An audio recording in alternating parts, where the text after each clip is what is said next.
Hello, guys. Listen, getting ready to leave for home.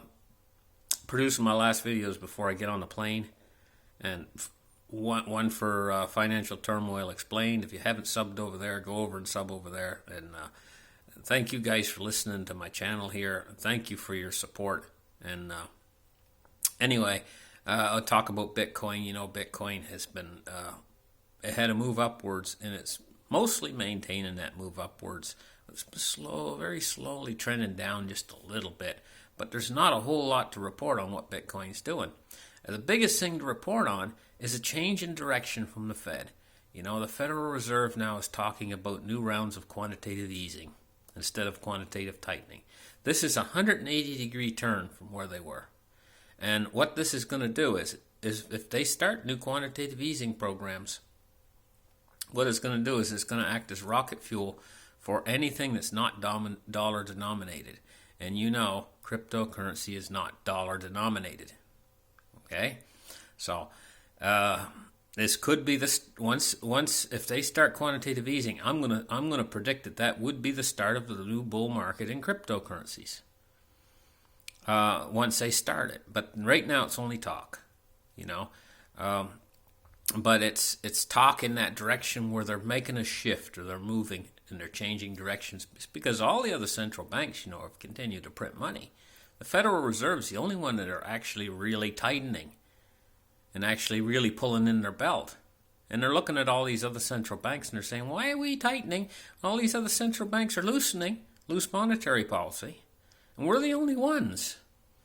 And they're seeing trouble ahead. They're seeing a world economy that's starting to slow down. And the thing about quantitative easing is once you start, it's like eating potato chips. You can't stop. You just keep going. And this is what's happening with them. They're going to keep going with this. And they're going to have to. So once they begin, and they could begin overnight. I mean, they just come out and announce it in one of their Fed meetings. Bang. And now we're back into quantitative easing again. And they could even lower interest rates to try to stop basically an oncoming train, a new recession, which they do not want.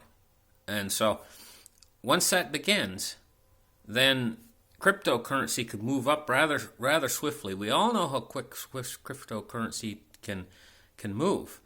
Right now is probably the time when the people that are smart, you know, are saying to themselves, hey, you know what, I should gather a little bit of this stuff together for myself, you know. You know, and once that time's passed and cryptocurrency starts to go back up again, it could be a long bull market. This next bull market could be larger, exponentially larger than the last one. You know what the last one did. So, listen. Next video I'll be making from you guys will probably be from my home studio. And appreciate your support. I'm going to be a few days in the air, a day or so in the air, and then probably a day getting my studio back up to snuff again, you know, and getting everything going and all that, you know. So probably early next week, you know, I'll probably be back on the air again in my home studio. I'll be glad to be home, you know. I always enjoy getting back home again. Thank you guys for listening, and we'll catch you on the next episode. Bye-bye, guys.